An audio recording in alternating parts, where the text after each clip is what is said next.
How good has Liverpool's summer actually been on the transfer market? Here's what I'm going to do in this video. I'm going to rank every incoming and every outgoing transfer this summer so far. Then I'm going to look at the depth chart for Liverpool, and then I'm going to show exactly what Liverpool absolutely have to get in by the end of the summer. So without further ado, let's dive in and start with Liverpool's incoming transfers. Of course, the blockbuster summer signing was Florian Wirtz for £116 million. It was a massive transfer. Don't forget at the time how shocking this was, because everyone thought he was going to Bayern Munich, and then all of a sudden Florian Wirtz said it was only Liverpool. I'm giving this one a 10 out of 10 because just everything surrounding it. Don't let the week 1 performance by Florian Wirtz against Bournemouth shadow what was an absolutely massive and will continue to be a massive signing for Liverpool. Perhaps the best midfielder in the world, and he's only 22 years old, I think. So don't let that one slip through the cracks. That is the biggest signing for Liverpool this summer. All right, next it was Hugo Ekitike. This is, by the way, not in chronological order. It's in order of cost. Hugo Ekitike for £79 million. This one was another shocker because I think a lot of people thought he was going to go to Newcastle, with Liverpool having their eyes set on Alexander Isak. Now, at the time, this was a criticized move because Liverpool for £79 million, a very unproven striker. Obviously, he had only played kind of on the biggest stage in Germany, so not really on the biggest stage, but this at the time I'm giving it an 8 because of everything surrounding it.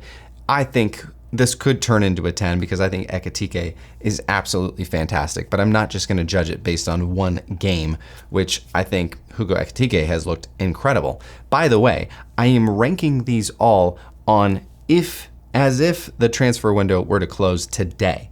So if the transfer window closed today, how would we rank these incomings and outgoings?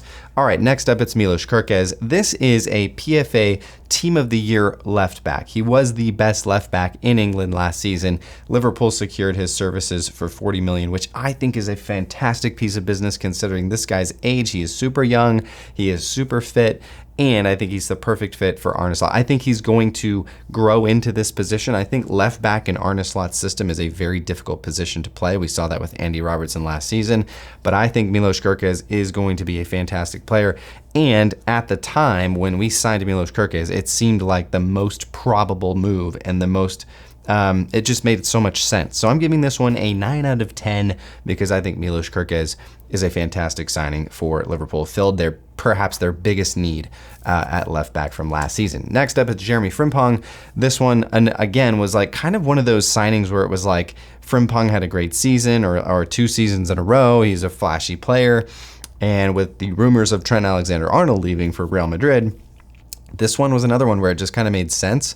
And for that price tag and for the type of player we've already seen Jeremy Frimpong to be, I think this was a fantastic piece of business for Liverpool. I'm giving it an 8 out of 10. I'm not saying it's a bad move. 8 out of 10 is great. But probably on that same level with Hugo Ekitike, where it was a need, but maybe not a massive need at the time. And so I think Frimpong was actually a really good piece of business for the right price.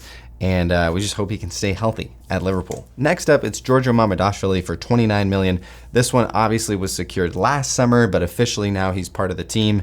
And again, I think with Alisson getting older, still obviously one of the best in the world, but with Giorgio Mamardashvili clearly being that next man up for Liverpool between the sticks, I think this was a great piece of business. They secured one of the best and biggest goalkeepers in Europe for I think a good price considering the market. I'm giving it an 8 out of 10.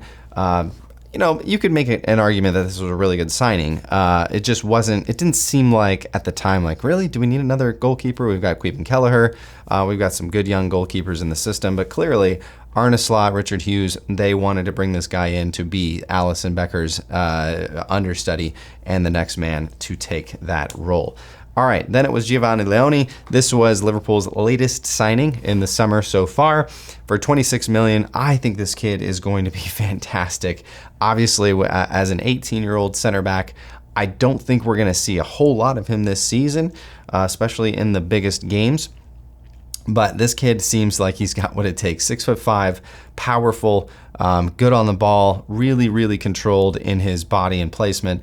I'm giving this one an 8 out of 10, which again, this could prove to be one of the best signings in Liverpool history if Leone goes on to become the next Maldini for Liverpool. All right, so those are the 6 incoming transfers Liverpool has secured this summer. Now let's look at the outgoing. So Luis Diaz to Bayern Munich for £65 million. I think this is a really good piece of business. Now, I would give this probably a 9 if it were not for our depth issues at in the attacking sense of the field. So, you know, Luis Diaz played a lot of striker for Liverpool. He played a lot in that number 9 role last season. And now we kind of only have Hugo Ekitike. So right now I'm giving it an 8. I think it's a really good piece of business, but I think it really hampers our depth up top. So I'm giving that one an 8 out of 10. Darwin Núñez, same thing. So £56 million to Saudi Al Hilal, and I think it's a good piece of business for the type of player Darwin Núñez turned out to be, but I'm giving this one a 7 because I think if we don't sign Isak or any other striker options this summer, I think Darwin Núñez should have stayed. I really do. I think he would have been really good depth behind Hugo Ekitike, and of course you can make the argument of like we just needed to be done with Darwin Núñez because of all the issues and the finishing issues and all that, but we don't have any depth right there right now. So at this moment I'm giving it a 7 out of 10. We sign Isak, this may becomes a 9 or a 10. So Jero Kwanzaa for 35. Again, I'm giving this one an 8 because of just our lack of depth in that center back position. I think it was good. I really don't think Slot had any plans for this guy. So letting him leave for 35 million to go play in Germany, I think was a good piece of business on all parties. But given the lack of depth, I'm giving it an 8 out of 10. Caoimhín Kelleher for 18. I'm giving this one an 8 as well. I thought the 18 million pounds was perhaps a little low for a player that's just proven that he is a very, very good goalkeeper. Now, you could make the argument that we kind of went around and did some things with some different clubs to maybe get the price of players that we wanted to go down. But I thought it was a good piece of business. I thought we could have gotten maybe 25 million for a keeper of his stature. I thought he was really good. Tyler Morton, 15 million. I'm giving that one an 8 out of 10. Clearly didn't have any plans in this team, and Arneslot was willing to let him go.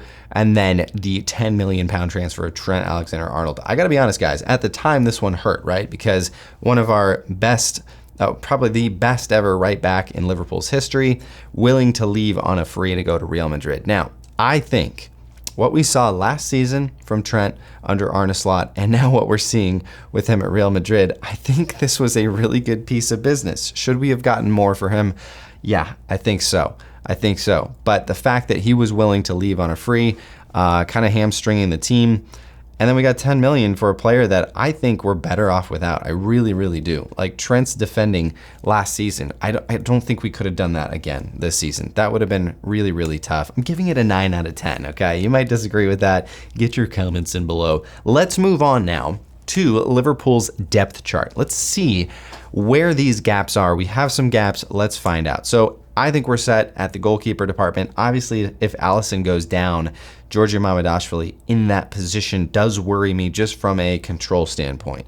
He's not as good as Alisson with the ball at his feet, probably not even as good as Kelleher was. So I think we'd feel some pain there, but you're going to feel pain when the best goalkeeper in the world goes down. Virgil van Dijk, Gomez, and Andy Robertson. Okay, so we're going to start to see some cracks here forming, specifically at the center back position. So I do have Leone in there. I'm not sure if he's actually going to feature in the first team this season. We will see. I think he could. I think he could do that. But let's say one of these two guys goes down. Let's say Konate goes down for a month. We've got Joe Gomez in there, which, if Joe Gomez is healthy, I think he's capable. But what if we lose Frimpong? Frimpong's out right now. Bradley's back in training. Bradley's very injury prone. Then we need to rely on Joe Gomez at right back. So then basically our only third option at center back is now being pulled into that right back position. And then we also know that Joe Gomez is very injury prone as well. So there's some big red flags there. I think we're set on the left back position. We've got 3 capable left backs there. I think Tsimikas might go out before the end of the transfer window. But even with that happening, I think we're set there. Let's move into the midfield. It's Gravenberch and McAllister. Those positions I think are pretty well set as well. So Gravenberch, Endo, Nioni, Bajcetic too is still technically a part of this squad, but I didn't put him on here because we've really never seen him feature for Arneslot. And I just don't know what Slot's plans are for him. I wouldn't be surprised if we loaned him out again or sold him before the end of the summer transfer window. With guys like McAllister, Jones, Szoboszlai, Gravenberch, Endo, we are very, very set here. And then you've got Wirtz, Szoboszlai, Jones. You could put Elliott in there as well. But this midfield trio, I think this is the most packed part of our team, which is great because that's where you want the most depth, is in those midfield positions. On the left wing, it's Gakpo, Namoa, and Florian Wirtz if he needs to be there. I think we're doing pretty well on this left side. I think Cody Gakpo, hopefully he can stay healthy this season, and I think he'll be the guy. I think Rio Namoa can come in behind him as well and really do a good job on that left wing. No concerns there for me. There are concerns on this right wing. So we know Salah's going to be out for at least a month for the AFCON this coming winter. We've got Frimpong, who's also, obviously playing in that right back position as well. And then, you've got Harvey Elliott, I guess. You could put Chiesa there. Not a lot of depth that I'm getting excited about. So, yeah, there's some concerns there, I think. And then, of course, with the striker position, Hugo Ekitike has proven himself to be very, very capable here. But who do you have behind him? If he goes down or if he needs a break, you've got Chiesa and maybe Florian Wirtz stepping into that false 9 position. So I do have concerns there. So let's just sum this up as we need some center back depth. And I do think we need another striker because if you get another striker in, I think Hugo Ekitike could go on that left side. He could go even on that right side if need be. Obviously, Gakpo could step into that striker role as well. But I think one more striker would really, really loosen some stuff up here on the front line. And then obviously one more center back would allow perhaps Joe Gomez to be the fill-in on that left back or right back position should we run into issues there. Okay, so with all that in mind, I think we need 2 more signings for sure. I think the first should be Mark Guehi. I think he is I think it makes so much sense. Obviously, you can go wait for a season and get him. Maybe you can get him in January for 20 million, 17 million, or you could wait till next summer and get him for free. I think you should bring him in now because I think Mark Guehi would give us so much depth, so much needed depth across an entire campaign. And just pay the 35 or 40 million that it takes to bring this guy in. He's affordable. He's affordable for one of the best center backs in England. Go get him. It's going to be fine. I think he'll be worth it.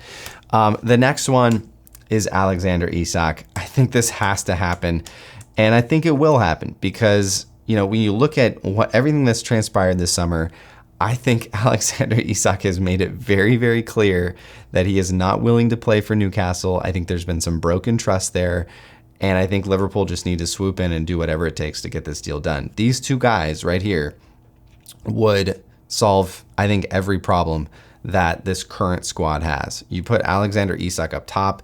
You can put Ekitike on the left or right. You get Mark Guehi in, and you've got now some supreme depth. You could go to a back 3 later in games if you need to. And I think Arneslot would be happy if we brought in Guehi and Isak to finish off this summer transfer window.